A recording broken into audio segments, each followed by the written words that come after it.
Welcome to the Still Caring podcast, presented by Stillwater Medical. Here, community is at the heart of healthcare. Through honest conversations and shared experiences, we explore what it means to care for our health and each other. Because better health takes a village, and you're part of ours. Hello and welcome to Still Caring. We have a fun host episode for you today. I am Abby Fox, the PR and Marketing Manager, joined by my co-host Joe Akin and Katon Lunsford. Thank you guys for being here today. Hi.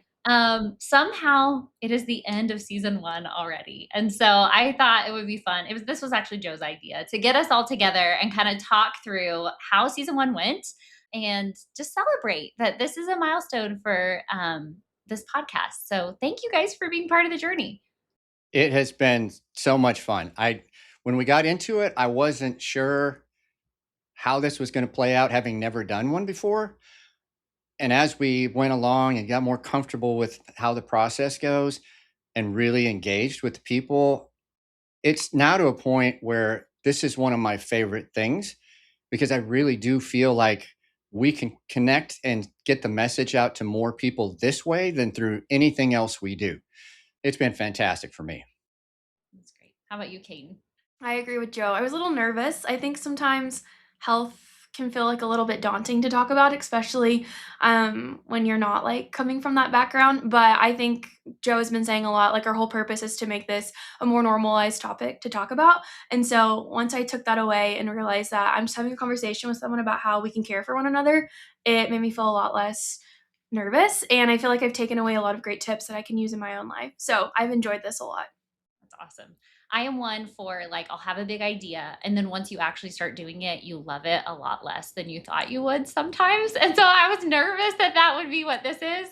But it's not. I feel like it has definitely evolved. And so it's changing. And it's not even what I thought we were creating in the beginning, which I think is a beautiful thing. But I'm loving the practice of it a lot more than I thought I would. And I think that's just because we have a great community and we have these great stories to tell, and getting to kind of open the doors to that feels really great. And getting to talk to people who are hearing these conversations and making changes in their own lives has just been such a gift for sure for me. Okay, well, I thought for this episode, it might be really fun for us each to talk about kind of different themes that we've picked up on, or maybe emotional moments that have stayed with us, or even host jitters that we had when things went better than we expected, anything that's kind of stuck with you through the process of making season 1. Katon, go ahead. Okay. I think that Lee's episode and the conversation we had has really stuck with me. She really hones in. I mean, as we all know, Lee Bird is, a volunteer for everyone, a champion for everyone. And some key points really stuck with me that I've utilized in my own life, and that even my parents have reached out and said, we love what she said. And she talked a lot about volunteering, and I think that principle of we all want this village and this community around us, but we have to be good villagers. And so how, volunteering doesn't have to have a specific title.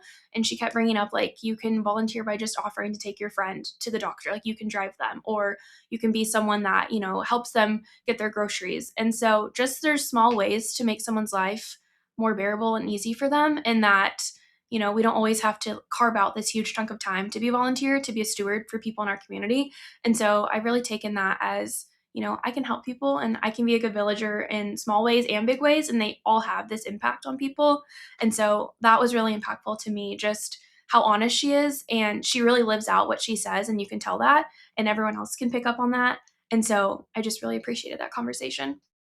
I love the response too when we shared about Lee's story. So many people were commenting because she's had a positive impact in their lives, and that is just really fun to watch and see. I think people like Lee, they show us what role models should be.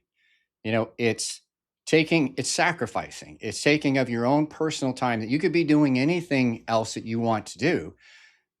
But people like her are giving their time because they care about their community.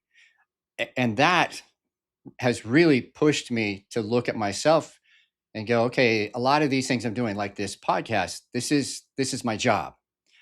What else can I do outside of my job to be more like Lee? Yeah.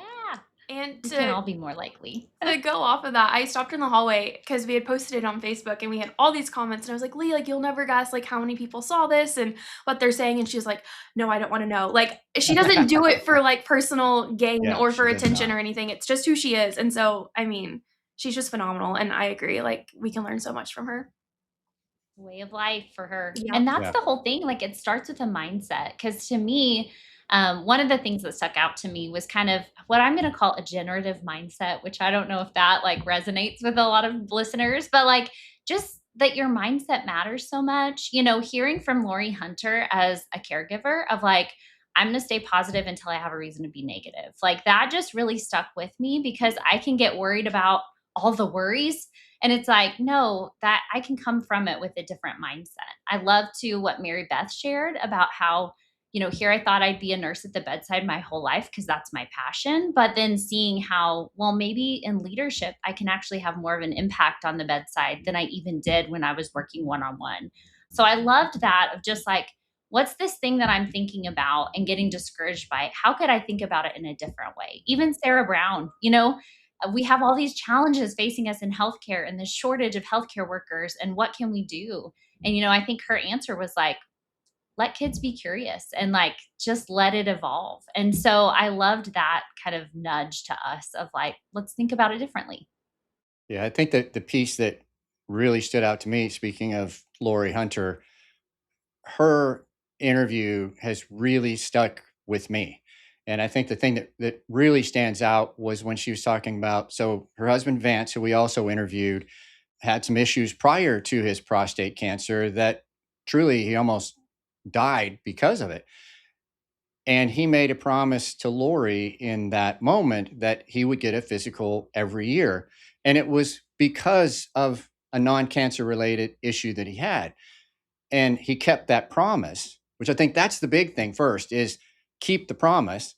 And he continued to get physicals every year. And because of that, he caught prostate cancer early. And that stuck with me so much because one, he made a promise and he kept it. That's unusual over time for these days. But even broader than that, and part of the reason that we're doing the podcast is because there's so much going on in healthcare right now with, you know, insurance is creating issues, the government programs getting cut back, the cost of healthcare going up, the number of seniors, and I say that I'm included because I'm 62, but me and everybody older than me, we are the silver wave. So we are putting an amazing amount of pressure on the healthcare system while there are less people going into healthcare. So there are all these different dynamics. And the whole reason we started this podcast was to try to make discussions about caring for yourself and others a coffee table topic. And so that kind of tied right into it. It's we need to talk about these things. We need preventative care for each and every one of us, our friends, families, neighbors, community members, is more important now than potentially ever. And that's what Vance was exercising was preventative care is let's get checked. If something happens, let's catch it early. And he did that and it saved his life. Well, and how many of our challenges to care were just pay attention to your body? You know, like when you think about, you know, talking to Michael Chaco about this groundbreaking like cancer thing that's happening, and it's like, what's your challenge to care? And he's like, speak up if you're in pain, you know, like being able to identify that for yourself and not having to depend on somebody else to do that for you. Well, and talking to Elaine Zanotti about her story, which, you know, in our community, since she's the president and CEO of the Chamber of Commerce, everybody knows Elaine, and Elaine is a very upbeat, gregarious person. And then to find out her story about losing her brother to suicide because he had issues with mental illness, one, I felt honored to have her open up to us and discuss it like she did. But then two, it helped me see from the I don't want to say caregiver's perspective, but Elaine was the good child by nature, so to speak. Those were her words, not mine. But there was also this pressure to continue that because her parents were having to focus so much of their energy on her brother who was having issues. And when she started talking about it, I started thinking about people and friends and families that I'm close to. And how many times that happens where you have an individual in the group that is taking up everybody's attention, and I wouldn't say ignoring the other people around them, but not giving them nearly as much attention, and how hard that is on that individual to be second, third, fourth, fifth, whatever it is. I found myself thinking about Elaine and her parents as much, if not more, than her brother, which I thought was very, very interesting for me. Well, and they have it has been sweet to watch their relationship, Elaine and her parents, and just to get to hear about how much respect and admiration she has for them. And the road that they walked together that we didn't really know about. Steve Irby, that's an example for me of like, I know the name, I kicker, and I've been able to benefit from things that he has poured his heart into, like Block 34 that's out there. But like hearing his health challenge and that he is facing this chronic illness and actually had a kidney transplant, and hearing the story behind that was such a gift to me of just seeing him as more of a whole version of himself than even I knew before this. I think I had my two biggest wow moments out of that interview. One was I had no idea that in the modern day, a kidney transplant doesn't mean you take one of the kidneys out and you put the other one in its place. He put the third one up in his abdomen, and I was just going, I didn't even know there was room in there for it, much less that anybody would think about doing that. It just seems so, I don't, futuristic. But then the other thing that has really impacted me and my family was when Steve told us about how he got into the Mayo Clinic. I always thought that to get into a place like that was going to be this very, very rigorous and complicated process with referrals and all these different things coming from your primary care and others. And it wasn't that at all. He just got online investigating what they were about, and did he think that they could help him, and he set up an appointment for himself, and that just blew my mind. And it really altered a course in one of the situations that me and my family are dealing with. So it's yeah, there were so Well, many big and not to moments. mention that his mom is like a pioneer of Yes, that procedure to begin yes, with. I mean, yes, that's amazing in and of itself. yes. That's great too. Well, and you talk about advancements. That's another thing I've been struck by. Not having a healthcare background and not being I'm not gonna say that I'm not science minded, but sometimes, talking about technology, it just kinda goes over my head. So it has been fun to have more in-depth conversations about, okay, what does that mean? And then what does that mean in real life on the other side, on the patient side?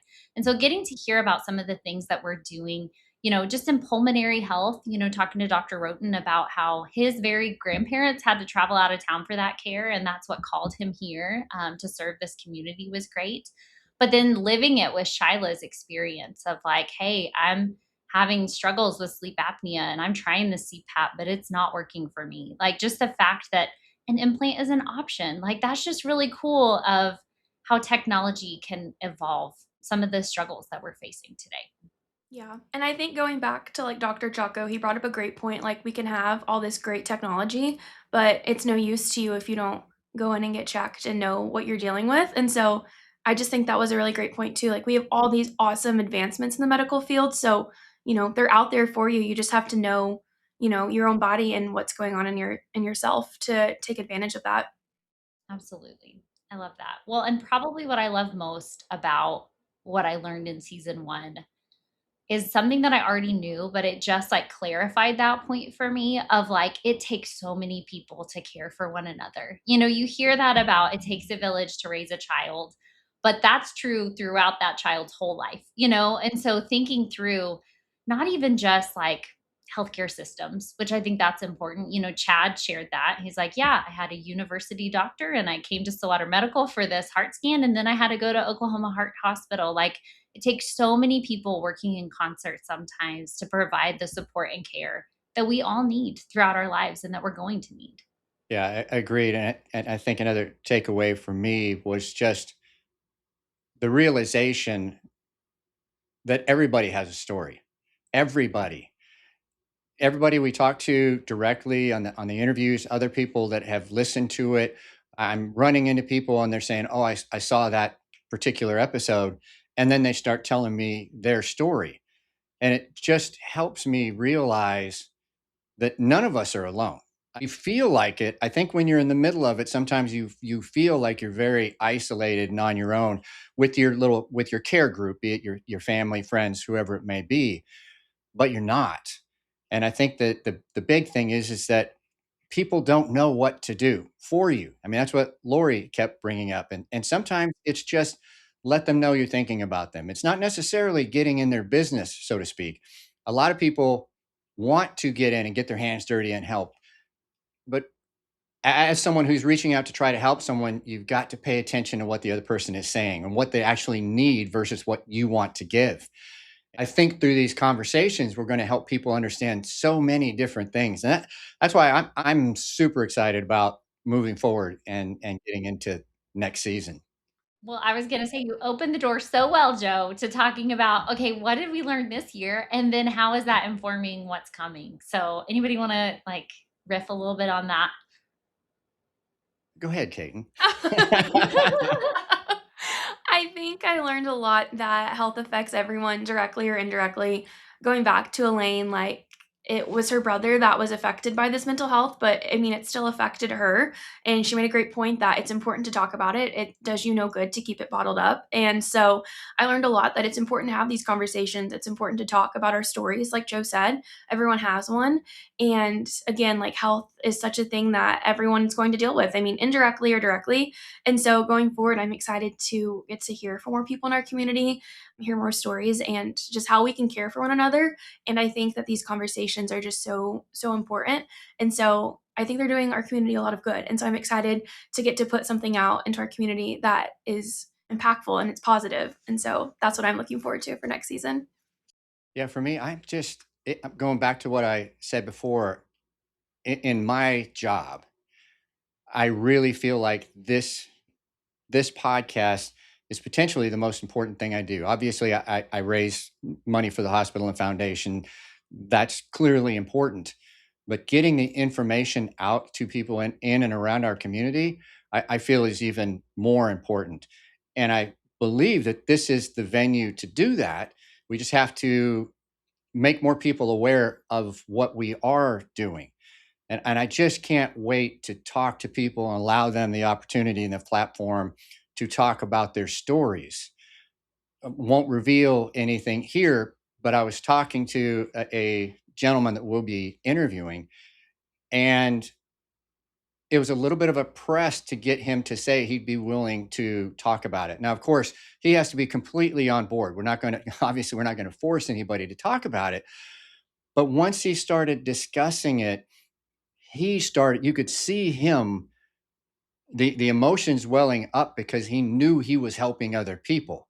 And in some cases, it's a different emotion. And I think it can be addictive. So I'm really looking forward to opening this thing up in the next season, talking to more wonderful community members and getting the stories out. Well, and every story is just scratching the surface. I think that's what stood out to me. You know, getting to be in these conversations is great, and that's part of my job and has been for years. But getting to like listen back and then understand how people digest, you just realize that it's like, oh gosh, there's so much more. There are so many different angles to every single one of these stories that we're telling and that people are sharing. And so getting a chance to do that again next season, I think will be really fun, trying to weave a little bit more of the why and the personality into each of these stories because they are so personal to the storytellers that we're sitting across from. And that's one thing, you know, we never wanted this to feel like it's a Stillwater Medical podcast from the beginning. We wanted it to be a community podcast. And so I'm hopeful that season 2 will get us closer to that goal. And it is just encouraging too, though, to be able to like now we've been able to share it with the world and they've been able to respond. And one of the conversations we're going to have in season 2 is with a woman who just commented on one of our posts. And she was like, hey, I should share my story about what Stillwater Medical has done for me. So we reached out to her and we're like, share your story with us. And it's incredible, you know, just to hear what has happened in her life because of this place, but then also too, because she paid attention and she took those steps that she needed to take when she was experiencing a healthcare challenge. And it's just an honor to be a part of telling those. I think you guys might see a little bit more in person storytelling next year. That has been a challenge. And Joe and I were talking about this, and Kate too, of like, man, it's been a challenge to like join on video with people. You know, that's just a little bit different. It's a little bit further removed than I think so much of the work that we do day in and day out is. You know, it's all obviously very personal, very human. And so we might have some more sit down conversations with folks next season, and you might get to hear from those and kind of what those evolve into as Yeah, well. I'm really excited about that. When we started this, that's kind of the direction I was hoping that we were going, and we went with the remote.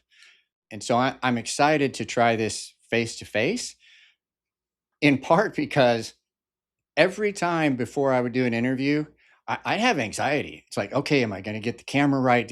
Am I going to, are my connections going to be good? I was just going, just let me get started. Because once I get started, I'm fine. It's the stuff leading up to it that just drives me crazy. So having someone in front of me, I think I will get relaxed a little bit quicker. So it'll be fun. I agree. I'm looking forward to it. Okay, well, we have ended every episode this season with a challenge to care. So it's only fitting that that is how we end this. Do you all have a challenge to care that you might lift from one of the episodes that we watched, or just your own challenge to care after reflecting back on season one? My I don't necessarily call it a challenge to care, but the thing that because of what we're doing, I've been learning, it's that we need people to talk.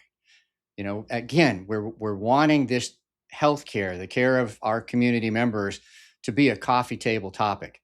We'll make it a coffee table topic by discussing what's going on in your life and the things that you're dealing with in your health. You never know who it is you're going to help, but you will help someone. But you have to be comfortable with talking about it. Crazy enough, we were just had a small get together yesterday of a group of people that had gone through a class together. And I was so happy because we started talking about colonoscopies. I have never done that in a public setting at a local pub. It was just, this is great. I never thought I'd say that, but that's what talk about your health. Talk about the stories of things that are going on in your family and the things that you've learned. It will help others and it'll normalize the conversations. I like that joke. Kind of going off a little bit of that, I think it's important to remember that you're never alone and that the moment we allow ourselves to be a little bit vulnerable and like a little bit brave to share our stories, that's the moment that we open ourselves up to making a community and having more people who can support us because as Elaine mentioned, like people are out there who you can trust and love that want to support you and want to talk about what's going on in your life and your health. And so it's just important to remember that you're not the only person and that there are people out there who maybe feel the same or can benefit from hearing your story, like you said. And so just normalizing it and, having that little bit of courage to step forward and, say something that might be a little bit vulnerable or out of your comfort zone, but there's just so much more on the other side of that. And so that's been my challenge to care is, sharing my story and hearing other people's because we can create just so much more of a bigger community and a village for ourselves. I love that. That's so true, Katon, in so many ways. For me, I think my challenge to care is just do the dang thing. So, like, the idea that you have, like, make it a reality, start doing it, and just keep doing it, because I think sometimes it's like something might not be exactly what we expected it to be, but that doesn't mean that's a bad thing. It means that it can continue to change and evolve. And so, obviously, I'm thinking about this podcast when I say that, but then too, like, what is it in life that gets you passionate and lights you up? Because our nervous system behave in a way that when we're doing work that fills us, like, we're a lot healthier. And so paying attention to, like, what does that for you, and then asking, are there new opportunities to kind of flex those muscles and get in that headspace, I think is helpful for all of us. All right. Well, that is a wrap on season one. Thank you guys for being in this journey with us. I feel like we were all very hesitant at the start, and we continue to just be amazed by what can happen when we show up, plug in the mic, and start having some of these conversations. For our audience, I would thank you for listening. Thank you so much for being on this journey together. We want to hear what you want to hear about. And so if there is something that you want to submit to us, feel free to comment on any one of these posts or you can even email us at info@stillwater-medical.org. And we would be happy to start that conversation with you about what you want to see. In the meantime, it would really help us if you would like and review the show in podcast platforms. That really helps us get it out there. And also go back and discover, hopefully some of what we talked about. Maybe there are episodes that you missed or things that you didn't pick up on the first time you listened. We would encourage you in the break to go back and listen to those. And then we will be back in the fall to have a lot more of these great conversations. Thank you for joining us and being on this journey with us. Appreciate you. Looking forward to season 2. Yes, Right. can't wait. Here we come.